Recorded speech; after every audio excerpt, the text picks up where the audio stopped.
السلام عليكم. ازيكم عاملين ايه؟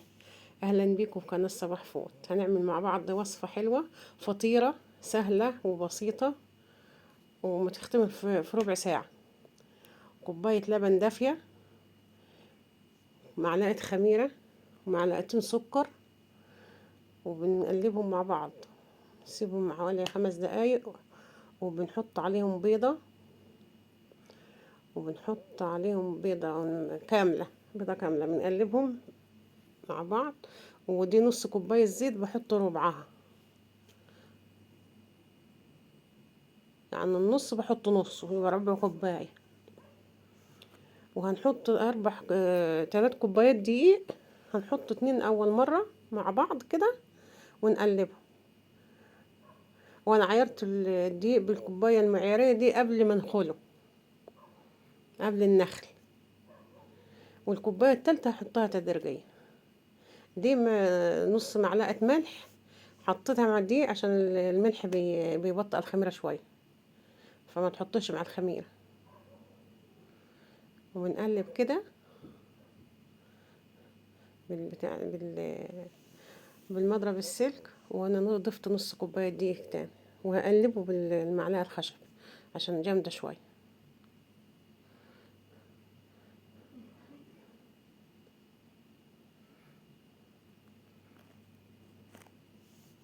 ولو وصلتوا معانا الوصفه لحد هنا، حطوا لايك واشتركوا في القناه. وهنا بكب شويه زيت كمان، وهكمل عجن بايدي بقى. وهضيف الدقيق تدريجيا، يعني كل ما لو عوزت تلاقيها عايزه دقيق اضيف لها شويه. هي اساسا بتبقى سايله، مش ماسكه، مش يابسه، يعني عجينتها بتبقى سايله. هات من عجينة الزبادي شوية، الزلابية أو لقمة القاضي.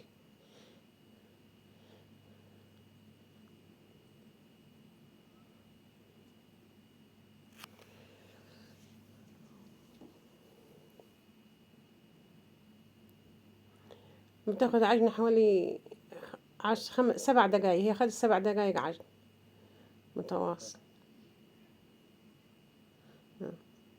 نص الكوباية التانية ضفت منه 4 معالق. هو فاضل منه يجي معلقتين يعني الكوباية التالتة.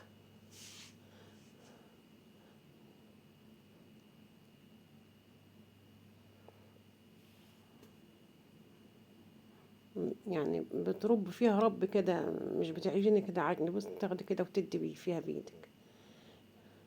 حط لها شوية زيت، لمها بيها.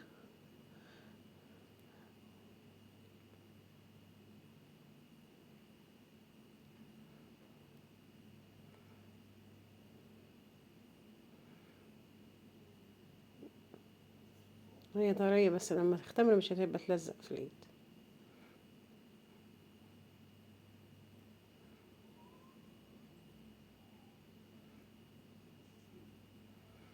هي طولي بالك عليها شوية، بس النتيجة حلوة أوي.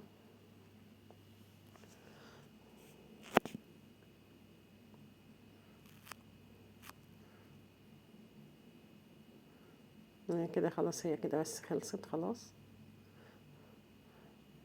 بس حبة الزيت على الوش دول أقل من نص معلقة، عشان بس ما تعملش قشرة كده. وهنا هنعمل الحشوة معاكم. ده ربع كيلو لحمة، يمكن أقل من نص ربع كيلو لحمة كمان، ومعلقتين زيت في الطاسة. أقلب في اللحمة وعلى نار عالية، يعني اللحمة عشان ما تجيبش مية، لحد ما لونها بس يغير كده. بعد كده هضيف لها بقية المكونات.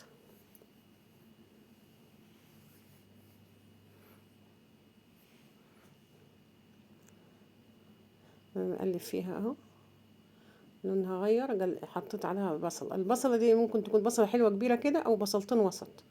بس ده بصل معايا وكان متجمد عندي معايا في الفريزر.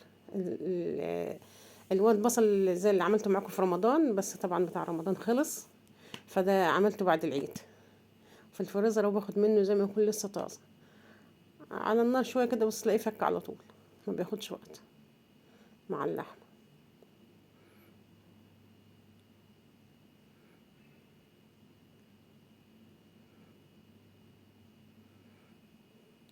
ومعاكم لحد ما اول ما حطيته لحد ما فك، علشان ايه تشوفوه انه ما بياخدش وقت، يتقلب بس مع اللحمه كده واللحمه تشرب من البصل. فبركنه على جنب، وبحط الفلفل، قرن فلفل اخضر وقرن فلفل احمر وقرن حامي، والحامي ده اختياري، وقطايه كبيره متقطعه صغير بس هضيفها بعد شويه اهي. وده نص معلقه ملح عشان احنا حاطين ملح على العجينه، نص معلقه ملح ونص معلقه فلفل ونص معلقه سبع بهارات.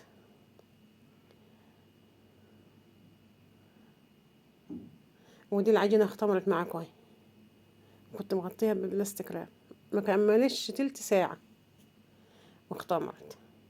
هنا الصينيه هنا بحب الزيت من نفس نص الكوبايه، يعني ما جبت زيت زياده تاني.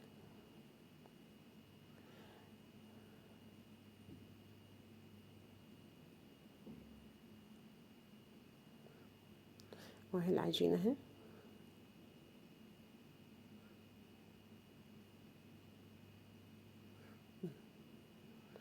حطيها كده بس بتخلي عشان هي رقت مني شويه من ما قلبتها. تدوس على الاطراف وما تدوسيش على الوسط، وحط اللحمه الحشوه اللي احنا عملناها.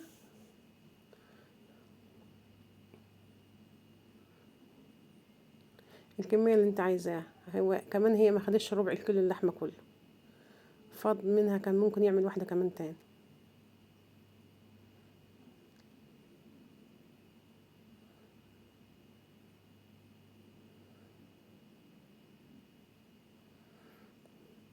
هنحط عليها جبنه شيدر، جبنه رومي، جبنه موتزاريلا، اللي موجود عندك هيسد. دي جبنه موتزاريلا، حطيت شويه والحبه الباقيين هحطهم على الجبنه الشيدر. ده تيجي نص كوبايه يعني مش كتير، او الجبنه الموتزاريلا يعني مش تاخد جبنه كتير. آه. فانا لما لقيت العجينه كتيره فحوشت حته عجينه، قلت برضو ايه، فهحطها دلوقتي معاكم على الحته اللي هي باينه منها اللحمه دي، هحط منها حته عجينه على الحته اللي باينه اللحمه منها.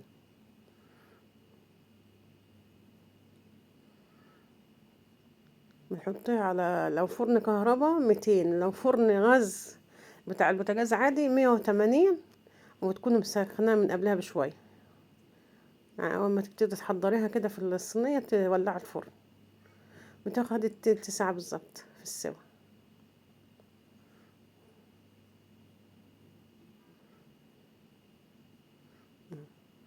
والحته اللي حطيتها من فوق دي مع الجبنه ما بانتش وما خلعتش منها، استوت، ولما اختمرت في الفرن عملت مع بعضها.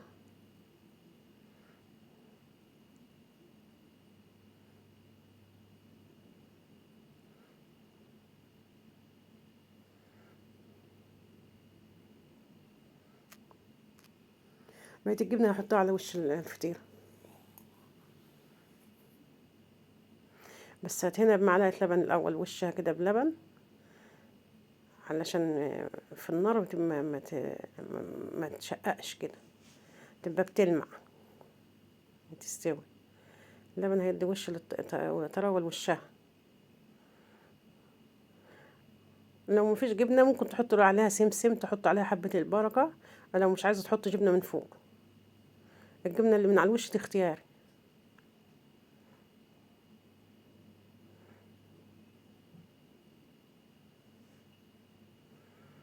والحاجه الخضرا دي حته فلفل من اللي كان متقطع جات مع الجبنه، فلفل رومي.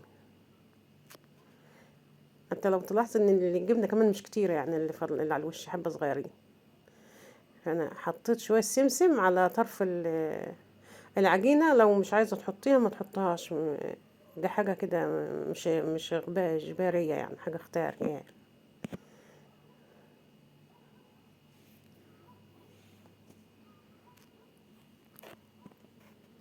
وخدت في الفرن تلت ساعه، كنت تزوديش عن كده. بس اول ما تطلعيها لو عايزاها طريه تغطيها 5 دقايق 10 دقايق هتبقى زي الفل، بتطلع طريه زي السفنجه كده. واكلة حلوة وخفيفة للفطار للغدا، مع كوباية الشاي بين الوجبات. للأولاد وهم بيذاكروا، بتوع الثانوية بتوع الجامعة، في اللانش بوكس، يعني هتنفع في كل حاجة.